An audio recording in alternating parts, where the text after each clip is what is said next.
Hello and welcome to Coffee and Comebacks. And today I'm delighted to say I'm joined by Petra Velzeboer. Petra's a psychotherapist. She's a coach and she is CEO of PVL, a mental health consultancy, which is a business for good. And we're going to find out more about that organisation as we go through our conversations. I'm really excited to hear about that. We're also going to hear and start with Petra's story. Petra's got a phenomenal story, but a story full of challenges that I know you'll be really open with us, Petra, and share, and the impact, but actually the positive impact that that's had as well in terms of the direction of your life and the influence on PVL, the business that you now run. So Petra grew up in a cult, and I'm not going to steal her thunder because it's an inspiring story, it's a humbling story, and I'm looking forward to hearing about it and sharing that with all of our listeners. So Petra, we're going to start with who you are. So if you could introduce yourself and tell our listeners what you're all about. Sure, thanks so much for having me. It's always good to have a conversation with you, but also a chance to say a little bit about my story and I guess the impact that I want to create in the world.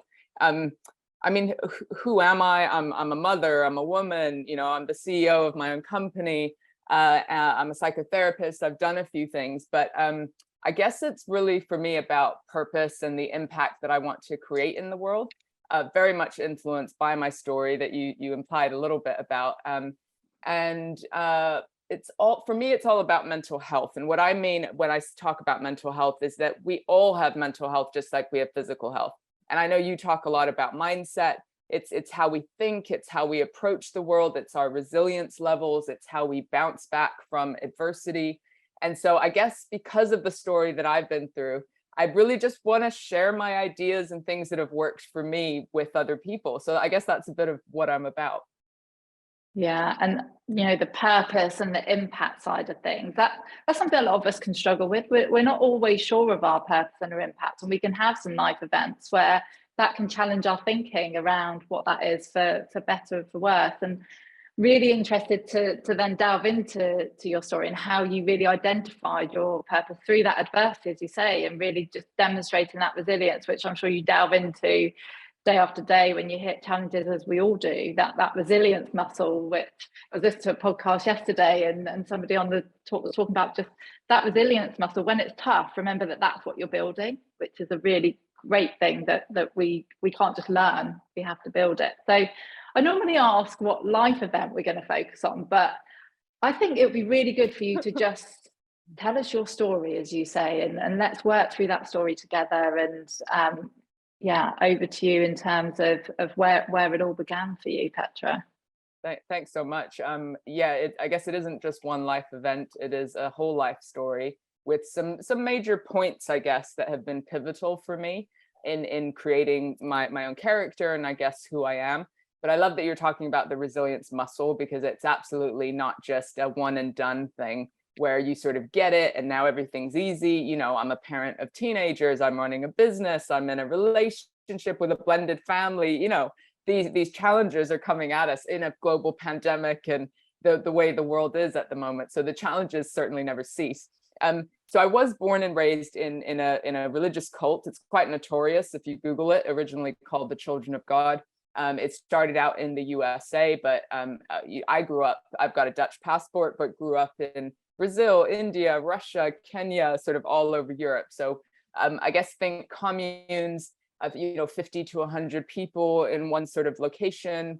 Wherever you moved, you were kind of moving into the same bubble, but in a different country or a different location. A few key things to think about: we didn't go to school as kids. My parents and their generation thought the world was going to end pretty much every 3 years. I don't know what this timeline was, but it was just funny. Like when the pandemic hit, me and my generation were a bit like, please, like we've been preparing for this our whole lives, right? Like, oh, the world's gonna end, we were just like chilled about it. So that was funny, that the impact that it, I guess, still had on us of being in survival, I guess, and being ready for anything in a way. But there were some fun bits. Like people think like, oh, it was all, living in dungeons or whatever they think, stockpiling weapons. Like it was nothing like that. Like there was lots of music. There was I guess the essence of why people joined was, you know, we shared, you know, life. They shared life, they shared responsibilities and challenges and cooking and kids and, you know, just that lifestyle stuff. So I know you're a parent as well, and if you just think about all the things we have to do all the time, you know, there's some great bits of like, hey, we're going to take all the 10-year-olds and do this, and the parent was going to go do this, you know. So there was like a collective community feeling about it. Lots of music. I'm one of 5 siblings. We were really close, you know, so there was some good bits. But it was the I guess the messaging over time that became more and more toxic, more and more controlling. They believed in free love. And if you think of, you know, people who had egos and just weren't taking it in the way it was intended, you know, there's lots out there just around abuse and, you know, kids being in situations that weren't healthy. But of course, that was all we knew, right? So we weren't like coming from something else and then moving into this. It was just quite normal to think, yeah, the world's going to end, and or like I'm responsible for saving the world as a child. You know, in hindsight, you can think of the traumas that kind of build up over time, of that, what that does to your nervous system. You know what I mean? And so it wasn't until I was in my teenage years that I began questioning things and going, oh, you know, the world hasn't ended yet. Or we saw sort of people abusing power, and, you know, the narrative that would go along with that was like, oh, that one person was wrong, but the messaging that was influenced by a Christian sort of ethos was right. So this kind of conflict, I guess, between what I was seeing versus what they were saying. And the founder being very distant and not seen in person, but you know, and interestingly, in my work with corporates now, I often relate them to toxic workplaces, to cults, because it starts with that passionate kind of leader founder type, right, who has a mission and wants to change something. And over time, you get that layer of middle management, don't you? You don't get access to the founder anymore. And so now you've got all this like power things and like middle messengers and, you know, and all this toxicity sort of starts showing up. Yeah, when you were saying that, actually, when you started to describe how it became, I started to think about organizations in terms of, and teams, and witnessing exactly that. And what was going through my mind was, wherever there are people, and wherever, you know, it's great, as you say, there's real pros of communities and groups of people, and but what often happens, in fact, I'd love to hear from you, you know, as we go through, you know, the latter part of the conversation about, is it ever possible to have those environments where that doesn't happen, or where you get the early intervention? I guess that's sort of where you guys might come in. But it's really interesting, isn't it, how you can equate a cult to a corporate organization, but effectively what they are, they're groups of people. Absolutely. And in this day and age, you'd also be really surprised when I say, oh, I was raised in a cult, how many people go, oh, that's really interesting. That sounds great. Yeah. And I think it's because of the communal piece. Like we're such a lonely society at the moment, right? It's so individualistic. If you think of the cities, if you think of the experience of the pandemic, the isolation, people think of communities and the commune and, you know, those pieces of the story and think, that must just be amazing, just to be like connected and have a shared purpose. And there are, and it just says to me like what people are lacking at the moment. And is there, and I guess that's the seed of the business, is like, is it possible to get this right? And to go into a place where people have autonomy, they feel connection, but they still have the ability to think for themselves. And so there's a lot just in my mind these days with the media around groupthink and around the influences that even in mental health and well-being, there's so much noise. Do this, this, this, this, this. And we can feel overwhelmed by the advice on how to invest in ourselves, right? So I guess my message is really like, how do we tap back into our own voice within this world of noise, media influences? Oh, anyway, I know I'm jumping way ahead, but that's certainly my thinking in like this topic is like, how do we think for ourselves?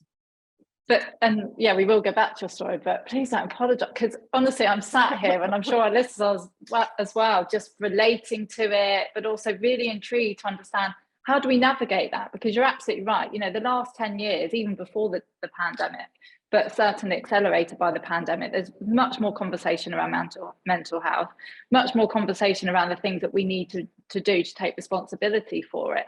But as you say, there's also so much out there that you find people just going, well, I don't really know what I should do. So they end up not doing anything, and actually it becomes more like an overwhelm, and it creates an anxiety that they're not doing all those things, because on social media they see that others are doing it, or they see their friends go, oh, I'm doing this and doing that. So yeah, I think it's a really sort of, well, I feel like we could sit here and talk about it for hours, but unfortunately we don't have hours. But yeah, so go back to your story then, Petra, in terms of how it started to feel toxic. What started to happen when you got to that position in your teenage years?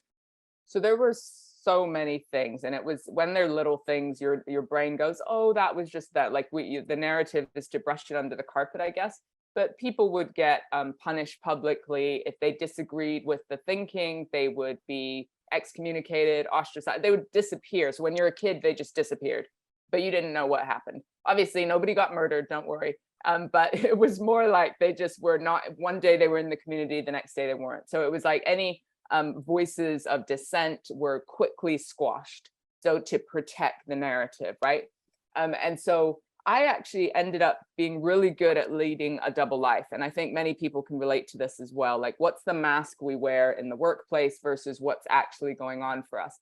So I was actually quite trusted and developed into leadership roles. I would help run youth camps and programs. Yeah, when I was quite young. So I was like 18, 19. And on the flip side, my sister had already left the organization. And so I was able to kind of visit her and then lead a completely hedonistic life where I started exploring alcohol, drugs. I didn't realize what I was doing at the time, but there was something inside me that couldn't sit with this separation, this inauthenticity. And I've got kind of an addictive gene. There's a whole, conversation that could happen there. But I just started using alcohol, just anything to numb out and to escape. And I think these days people are numbing out and escaping in more ways than we can count as well, with just Netflix scrolling, to alcohol, to whatever it might be, shopping, to just not feel. And so I led this double life for a good while until I fell pregnant with my son from a relationship that was somebody outside of the community, which was highly frowned upon or illegal. Yeah. And so that kind of was the catalyst, I guess, for me cutting ties completely to try and see. So I moved to London then to try and see what it would be like with my boyfriend at the time and raising my son. But people think the trauma is really felt in the experience, when the reality is it's often felt when you're out of the experience. So now you feel safe, or you feel like, oh, I'm allowed to feel things, because that was a thing. Like, we weren't really allowed to feel anything other than commitment, excitement, happiness. Things like anger, things like questioning or listening to your own voice, totally frowned upon. So it was actually afterwards, while I'm now gone from living with people all the time to this London flat with my son, my boyfriend would go to work, and I just sat there thinking, what has happened to my life? Like, who am I? So imagine having 1,000% purpose from the moment you are born. Even if it's not your purpose, you believe that it is, right? Because it's the collective purpose. And now feeling invisible, lonely, isolated, purposeless, which spiraled me into depression, alcohol addiction, and my own rock bottoms, I guess, of putting myself, my kids in danger. I then had a daughter as well. And it was from those crash points a few years in that I then began to build a different story for my life. Okay. And would you be comfortable in just sort of taking us through some of those crash points in terms of some of the rock bottom moments, but then how you're able to draw in on that resilience muscle effectively and build up that strength to then come out in what, we were saying before we started, we have this appearance where people think, oh, you're all so together. And certainly when you look at your achievements and what you do, and we look at you sat here today, you look amazing. What you've achieved is amazing. But no doubt there have been moments of self-doubt, of difficulty, of challenges, and we all go through them, but we don't all share them. So is there anything you'd be able to share with us that might help our listeners think about how they might be able to sort of draw on some of those lessons? Absolutely. So remember, I didn't go to school. So I now have 2 young kids. I don't have an education or a career path at all, right? And I'm now in a country that is not my home country. And so my baseline at 22 years old is 0, right? And I now have kids. So I now have like baggage, as it were, which would make it harder to create any kind of life. So some of my rock bottom point, I mean, I remember putting white wine in a baby bottle so that I could hide it and drink it while I was out in the park with my daughter and just pour it, I remember I took my son to IKEA, bought things I didn't need, started drinking Swedish wine, and went back to my car completely inebriated. And I called a friend who knew about kind of some of the addiction issues, and told her that I was about to get behind the wheel of my car completely drunk with my son. And I just remember this scene in the IKEA car park, right? And I'm like crying, saying, I'm about to get in my car. And she says, I'll be there in 20 minutes. And then the shame kind of overwhelms me because I think she's got to leave work to come and get me. And I couldn't live with that. So I went, no, don't worry, I'm fine. I can make it home alone. And I hang up on her. And I end up driving in blackout and coming to having had a head-on collision with another vehicle with my son strapped in the back of the car. So like, this is the level we're talking about. And what's interesting is, thankfully it was a small London road. It wasn't a high speed sort of impact. And so there was just sort of bumps on both of our cars. But what was interesting is I remember in and out of blackout chatting to the other driver who's like, don't worry, it's a company car, and like gives me his insurance, whatever. And then there were some onlookers, and nobody stopped me from getting back in the car to drive the rest of the way home. And what that says to me is I was so good at the mask. I don't know if I can swear on this podcast, but I was so good at just going, I'm good, don't worry, right? And so when I do talks and keynotes, I often show like 2 images. I think you've seen some of my talks where I show the one where I look destroyed, shaved head, I look like in total abject despair. And then I go, this isn't the picture that captures when I wanted to take my own life. And I switch the picture, and it's me looking a bit younger, but arguably like this, hair and makeup. And I've got my young daughter with me, and I've got a giant smile plastered on my face, right? And I show those 2 images to highlight to people what struggling actually looks like, and to get away from this idea of like, what are the signs and symptoms of despair? Because those of us who are really struggling often do our hair and makeup and show up at the world with the big smile on our face, So it was moments like that ended up kind of waking me up to needing to do something, because I remember waking up one day thinking, today's the day I'm going to end my life. And for some reason that day, another thought came into my mind as well. And that was, what if you postpone taking your life for 1 year? And this isn't advice. I know I'm a psychotherapist and all of that right now, but it's not advice. But for me, that for some reason gave me an exit strategy. So it meant it didn't matter if my experimenting with well-being totally failed. It didn't matter anymore because I had an exit strategy. I had convinced myself that my own kids would be better off without me.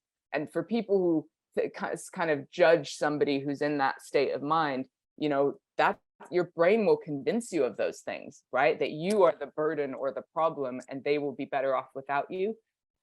So to jump into like the resilience muscle, that whole year came and went, right? And all it was experimenting. 3-minute guided meditation when my nervous system was shot, going to Alcoholics Anonymous. For me, alcohol is very intrinsically connected to depression.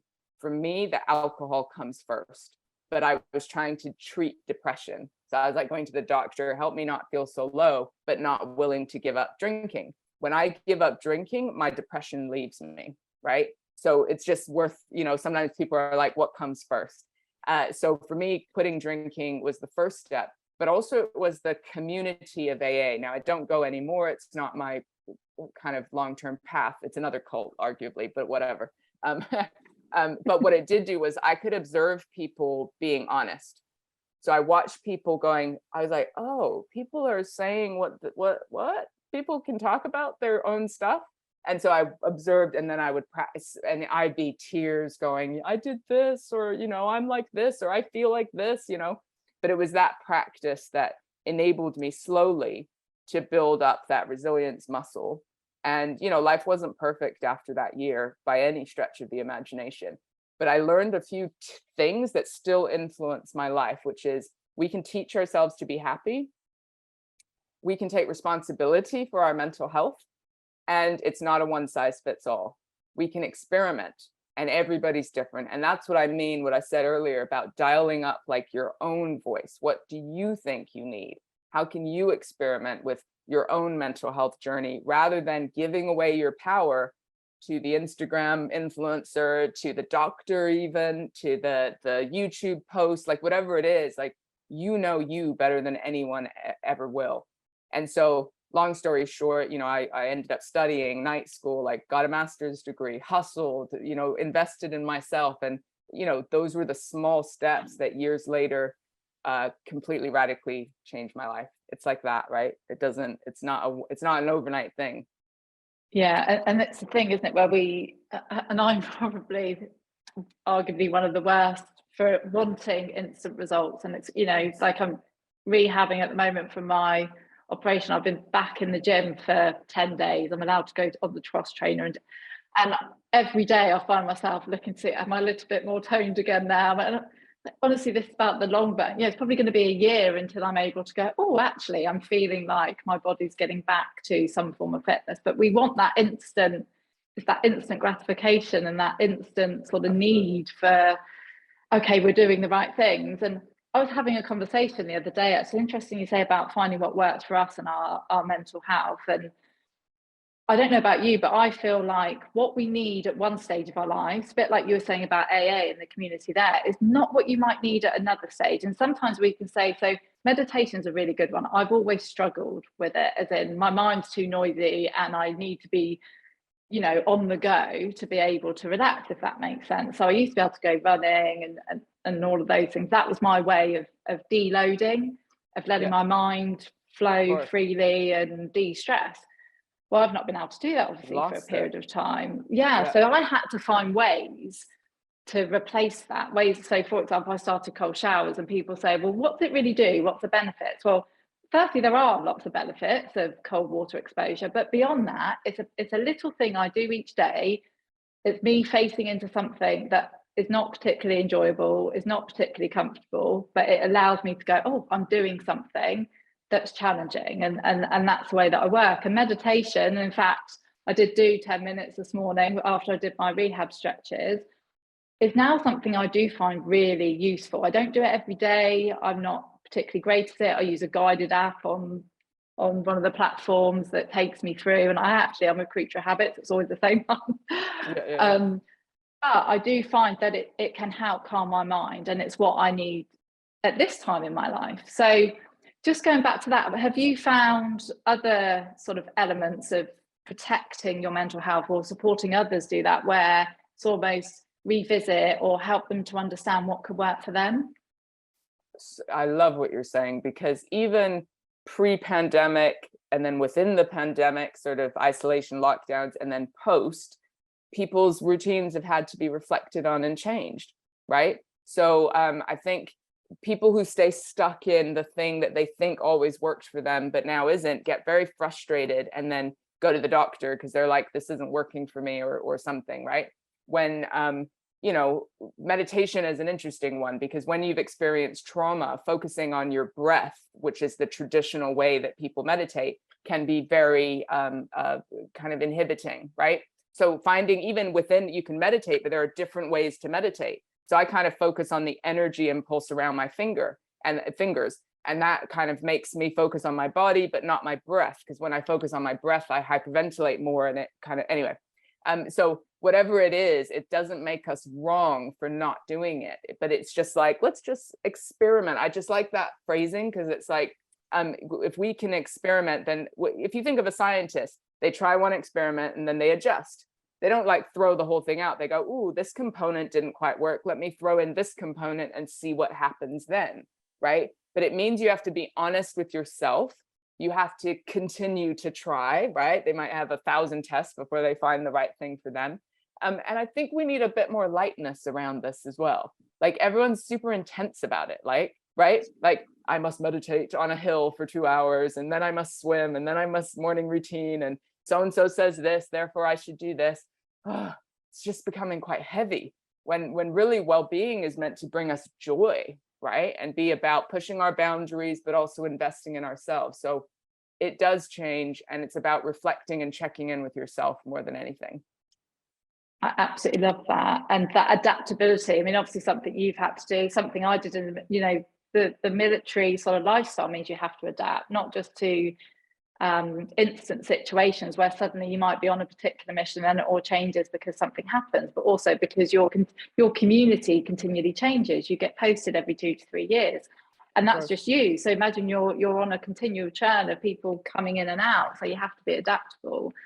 And I think, you know, you could probably equate the army quite similar to a cult in terms of its thinking and, you know, going through the different structure and ego and the purpose. And like you say, it's not your purpose. You've signed up on a dotted line, as I always called it. And if you were sent to Iraq, Afghanistan, where, you know, you might not necessarily agree or understand those reasons, but that's the purpose that you need to go with. So it's that whole sort of community piece. But the other adaptability piece that I don't know about you, but I've started to learn the lesson of, again, because I'm used to needing the structure and used to thinking, right, I have to go up at 5 a.m. every day and I need to do these things. And that means, and if I don't do it, well, that means I'm lacking in discipline and I'm not good enough. And, you know, and that's what I used to tell myself. Oh my God, you slept through your alarm this morning. You got up at 5:45, you know, you're terrible.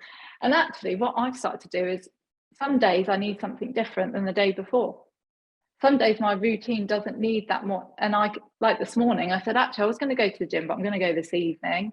So I've got some other things that I want to do. And this is what I need this morning. I want to be in a calm, good space. And I want to, so that experimenting piece I love. And I wonder if we could just sort of, you know, touch on those lessons that you talked about, to just speak about the license and the contract that people have with themselves. Because what I feel like come out with a lot about what you said is how you've contracted with yourself, and how you've sort of, you know, you said, for example, I've given myself 12 months, and you've created this narrative in your mind. So what I've drawn out is what comes first. So really think about the root cause rather than the symptoms.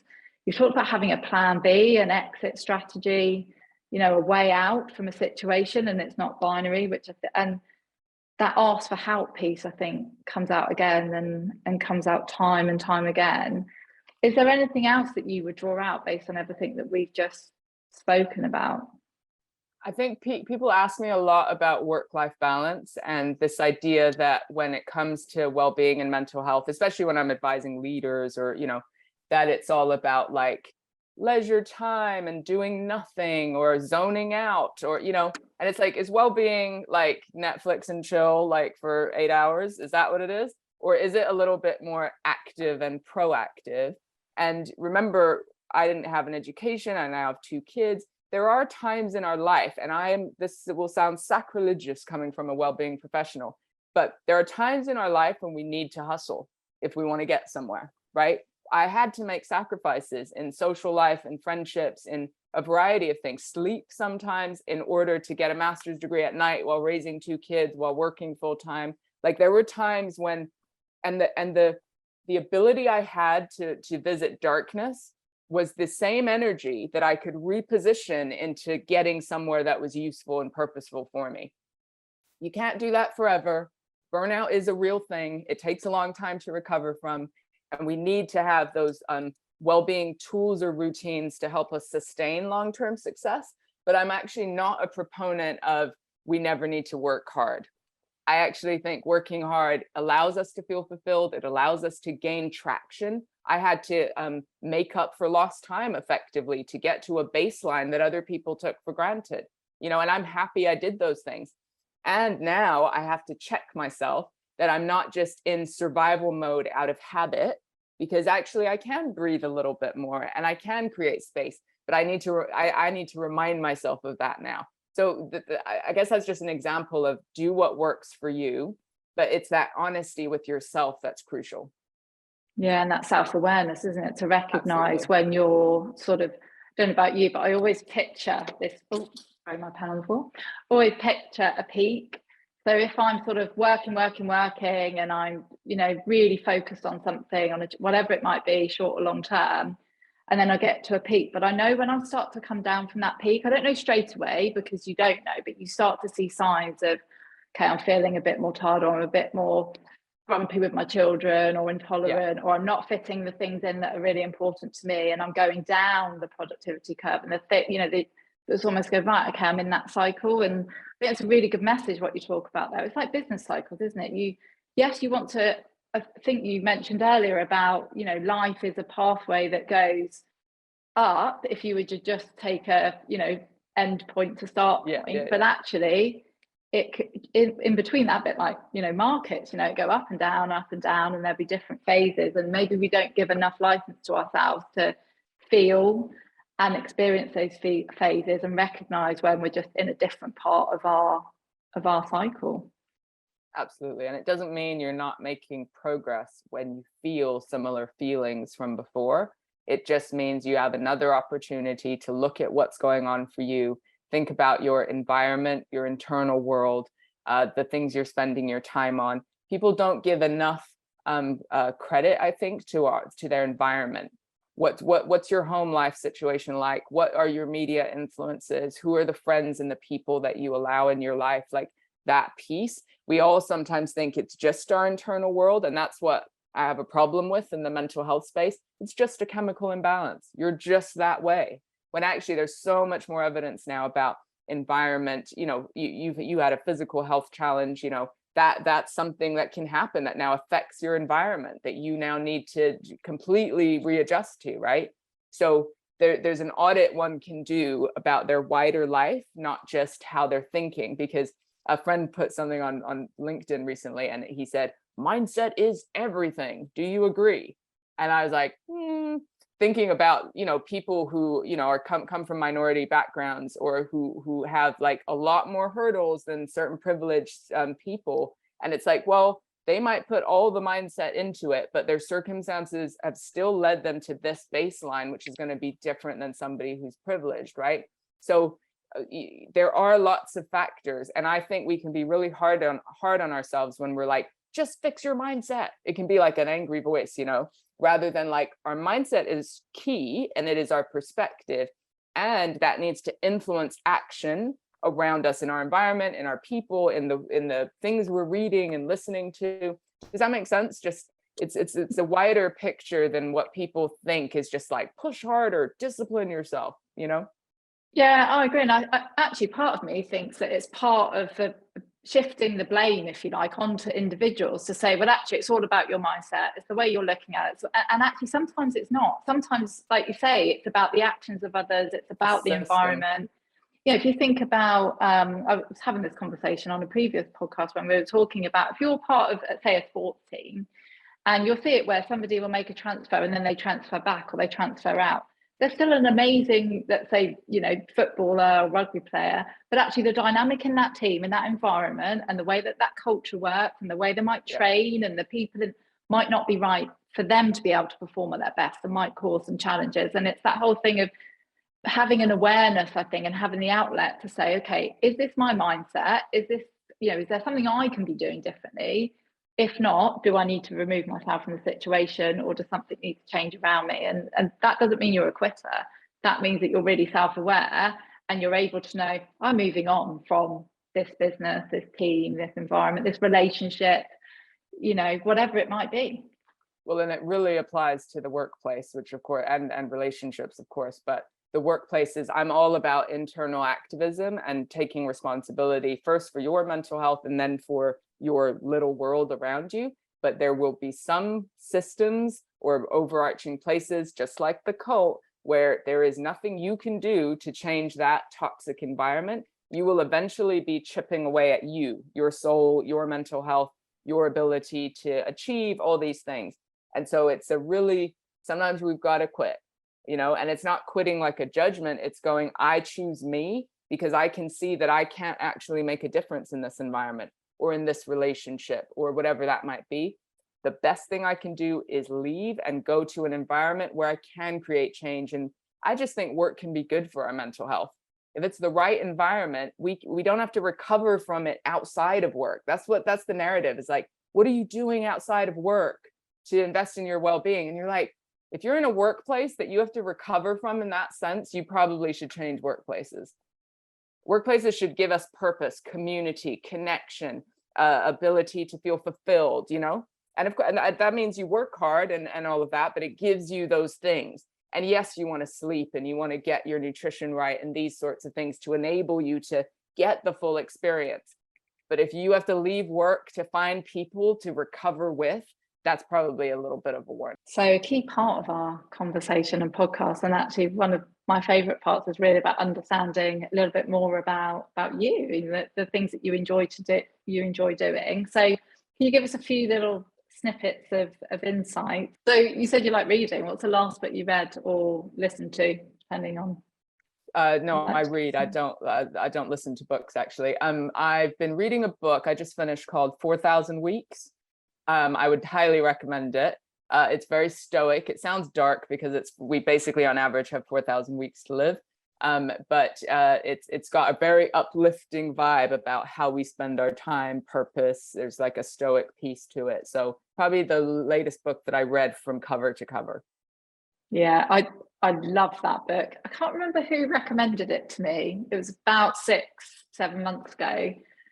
And it really hit home, thinking, I've only got 4,000 weeks. That's all I've potentially got. Might not even have that amount, may have a little bit more, but you just don't know. And when you say it like that, it is not a long time that we get to live this life, is it? So yeah, really profound and written really well, actually. Easy to read, isn't it? So easy definitely to read, recommend deep, that one. emotional. Yeah, absolutely. Yeah, love that. Okay, so interesting fact that most people won't know about you. That people know so much about me, Samantha, that it's hard for me to actually do that. But probably a fact is I'm not very good at relationships. Like I'm good at quite a few things, but I find relationships quite hard because they bring out trauma, and they, you know, I've had to really learn, read, develop myself, and still I'm not perfect at them. But that's probably the one, because it's trust, isn't it? And if you have a background like me, to really open up and trust somebody fully is probably a lifelong challenge. So probably a bit deeper than maybe you anticipated, but true for me. But one that I think a lot of people will be able to relate to as well. And is anybody perfect at relationships? People are terrible at them, and there isn't that much teaching about them. So you really, I don't think people find it very cool to say, like, I'm reading this book about relationships, or we're going to therapy, or we've tried to do this. You know, it feels almost like, oh, is the relationship not a good fit? Like there's the Disney version is that it's all supposed to be magic, right? So what I love about my relationship now is that we both read books, watch things, bring them back to the relationship. Hey, we have conversations about masculinity and roles and all these sorts of things to just help us, you know, just openly figure it out together. Yeah, and I can relate to that in a way that I can look back now. I mean, I'm divorced and I was with my children's father, and we're now blended families, a blended family of 6. And I've had to change some of the ways that I act and respond to things, and think, okay, previously I probably would have escalated. I might have behaved or responded in different, as we all do. And I've had to learn to say, actually, that's something I've just got to accept about that person, or that they've just got to accept about me, rather than think that it's got to become this perfect, you know. And it's that give and take, isn't it? And I think sometimes we just expect the other person to be perfect and it's their fault, or vice versa. And actually, you both got to work at it. That's it. Yeah. So we've heard a bit about your work and the way that you, as you say, I mean, honestly, when you sat there and talked about, you started at 22 at 0, and you've retrained, you've educated yourself, you've built a business, you've built amazing brand and profile. I know when we first were introduced to each other and you were working with an old boss and colleague of mine, he spoke so highly of you. You had such a brand and reputation. I remember meeting you and thinking, not only do you have that, but you're a great person, and we've obviously, we've stayed connected. But for a lot of people, they won't know your sort of career journey, if you like, in terms of milestones to date. So it'd be great to just, if you could give us a bit of insight into that, and then take us into PVL and what the business aims to achieve. Perfect, thank you. Well, people think that you need to have the perfect plan, or that people that build successful businesses had like the 10-year plan or the business plan and everything just followed that track. And, I knew that I wanted to work with people. I knew I had this fire within me to create change, for activism, but I didn't know it was going to lead to this. I didn't know that I was going to build a business, have employees, and be working with all of these global businesses. It wasn't there. I trained as a counselor. I did a master's to be a psychotherapist. So I had a private practice, just one-to-one for a while. I was in youth mental health. So young people, I guess teenagers have always, this is hilarious because now I have two of them, but it's always like been that pivotal age where the mentor makes such a difference, and somebody believing in you makes such a difference. And because I struggled so much at that age, like working with that age group, I was always drawn to. And I still mentor kids, and it's just something that my heart is drawn to. But then my own mental health story affected me pursuing kind of mental health. But even then, I didn't know what I wanted to do. And I was the person, if I worked in a company, that took every course that was going. If they had a training day, if it was even left field, I was going to be there. I was going to attend it. So any opportunity to learn, I was going for it. And then I moved from kind of the charity sector, where I was managing telephone counseling services for young people, into corporate mental health. So I was clinical director of an employee assistance program. I mean, how did these things happen? I was about to get divorced, and I got an email into my inbox with this job advert that was walking distance from my house. How did this happen? Met the CEO for coffee. He gave me the job. I negotiated 4 days so that I could still pursue my side hustle, right? What? So I could get a mortgage, and I don't know. So, but it was in that job that I, again, when a request came in for training or any kind of thing, I would be like, yes, we can do it. I'm all about saying yes and then figuring out how later. So that's probably, if there was like a theme, it would be like, of course I can do it. And then I'd freak out and figure out how to do it, right? Just like when I started my podcast. Let's start a podcast. This is gonna be great. And then you go, oh, there's all these things you have to do. And then you have to keep it up, right? There's like a whole bunch of stuff. But I was always like, even when I did my master's degree, because I never did a degree, I lied about GCSEs. I applied for the master's degree thinking there is no way on this good earth that I will get accepted. But for most people, if they think there's no good way I'm going to get accepted, they won't apply. For me, I'd be like, so who cares? Let me apply. There's no way I'm going to get in. That's, I think, the difference is like, we'll do the thing. And then I got invited to interview, and I was like, there's no way they're going to accept me onto the course. Like, please, right? But I showed up, right? Nervous as hell. And then when I had to start, I didn't know how I was going to pay for it either. I didn't know. I didn't have a plan for how I was going to pay for it. I didn't have the financial resources. But then they said your enrollment starts in September. I had to figure it out, right? So I guess that's, if there was an essence of what's driven me, I've been able to do that. But also, I guess it's the self-awareness piece. Like working in places that were toxic, I would leave. I'm not staying here for 10 years. My mental health's too important to me, right? That job that I got, I stayed for exactly 1 year. I learned everything I could about corporate mental health.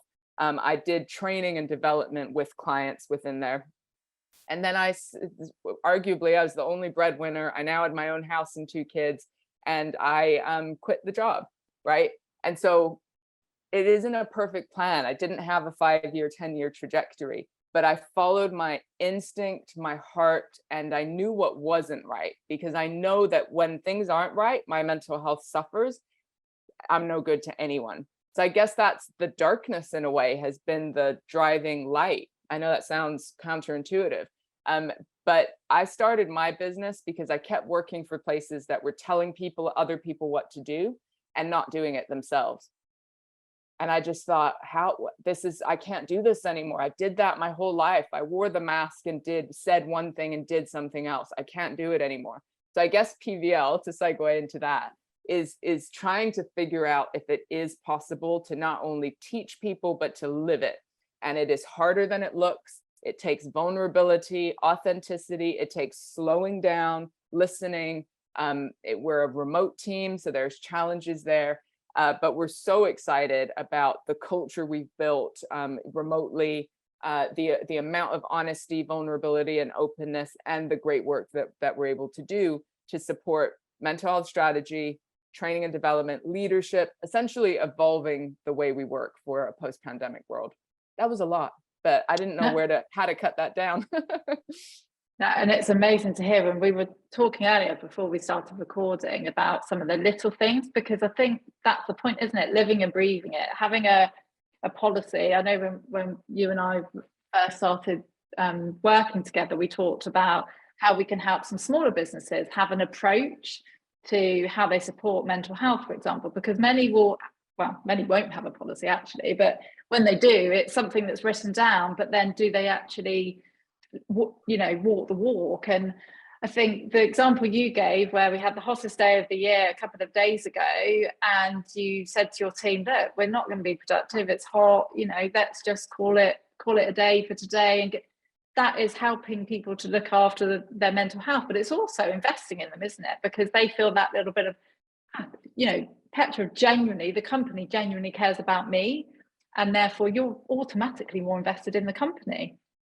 It's the small ways that build trust are more important than the big initiatives of like, hey, we invested in this speaker, or we did something for World Mental Health Day. Great. How does it affect their working day? What are the small opportunities to build psychological safety and trust? And that can show up every day in 1,000 different ways. Yeah. And I was listening to something the other day that talked about the critical moments. So if there are critical moments in a person's life or in their career, and it might be to do with how you are as a parent in a critical moment. It might be how you are in a relationship when a critical moment happens and you see their true colours. And I think in the workplace, if there's a critical moment in a person's life, which if you're working for a company, you're probably, particularly for a long period of time, going to have at least one critical moment, planned or unplanned, whatever that might be. And I think it's understanding and having it sounds like you have boundaries. I'm someone who holds myself to boundaries as well, where actually if those boundaries are crossed in critical moments, that's not the place for me. And I think people having those really strong values is a good thing. Totally agree. And what's beautiful is at the beginning, it was me leading by example. Like I would ask a difficult question and say, hey, I've got to start, right? I've got to go first, right? As the CEO. But now, no matter who's in the team, junior, whatever level they're at, they will also do it. They'll ask the difficult question. So my junior staff member will ask me, the CEO, how's my mental health today, right? Or in a team meeting, they'll ask something about what's the biggest challenge you're facing, or what are you grateful for? Things like that, like positive investing in your mental health. And they will all go, no matter what level they're at, they'll go, and I'm going to go first, and they'll start, right? And that's like, for me to watch that other people are now doing that, and we have this ripple effect as we grow. Like that's the culture I want to be in, and that's what I'm really proud of. Yeah, and that is inspirational leadership as well, and that's what many aspire to do, and often aren't able to. You talked about biggest challenges. And you've given us a really great insight into why. So your why in terms of your purpose for setting up PVL and the work that you do. What would you say is your greatest achievement? Parenting. I'd like to say it was getting my master's degree, and that certainly felt like a really big achievement. But actually watching my 18-year-old and my 16-year-old navigate life with beautiful characters, balance, ability to be self-aware. Remember the story of like, they might not have been here. I might not have been here. Like they could have been taken away. Like life could have just very much gone on a different trajectory. So if I think of achievements and pride, it's the fact that I was able to change from an addictive, self-absorbed victim mentality, which had a ripple effect of trauma on my own kids, to one that was proactive, self-aware, all the things I had to do. But it's like, how do I then pass that on to them? And who are they in the world? Like, of course, that's my biggest achievement so far. Yeah, I think that's really, it's humbling as well, isn't it? When you think, I think most parents will say, I put my children first, I put my family first. And sometimes when I look back, I think, was I always doing that? Probably not. There are times I've got it wrong. There are times where the balance has tipped, but overall, I've really tried to do that. And I think we all do, but actually seeing them as your greatest achievement is that says a lot about, as you say, it comes from the heart and it comes from everything that you're about. So I'm really keen to sort of wrap up on something that we can all take away. I mean, I'm sure, like I have just sat here having this conversation, that our listeners have taken so much, but is there anything that you want to share with our listeners in terms of there's some key things that we can take from your struggles, from your achievements, from what you've learned, and that we could apply in our own day-to-day little things that you speak about? I mean, there's so many things. I guess, first of all, everyone has a story.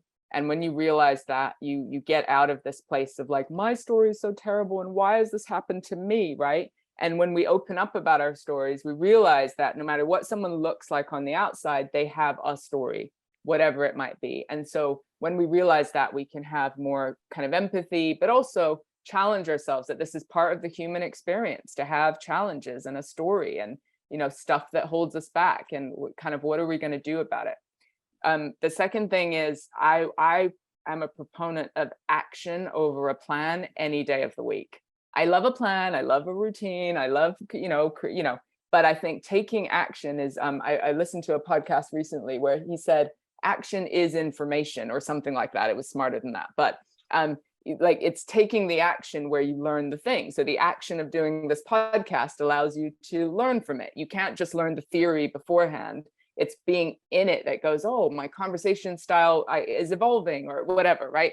And I just think, say yes to the thing, and that's the better way to learn than waiting to have the perfect plan in order to then action it, because it's going to change anyway. Everything changes. And then finally, the theme, I guess, or the thread from my story is taking radical responsibility for your life, but your mental health, your well-being, because it's subtle, and the mental health industry sometimes perpetuates this notion of being a victim to even your mental health. And I know somebody with the diagnosis might sit here and go, oh, but I do have a chemical imbalance. And I'm all for medication. I'm all for therapies. I'm all for whatever it takes to support you to be your version of yourself. But radical responsibility for our life and our mental health is probably the thing I'd want to leave people with.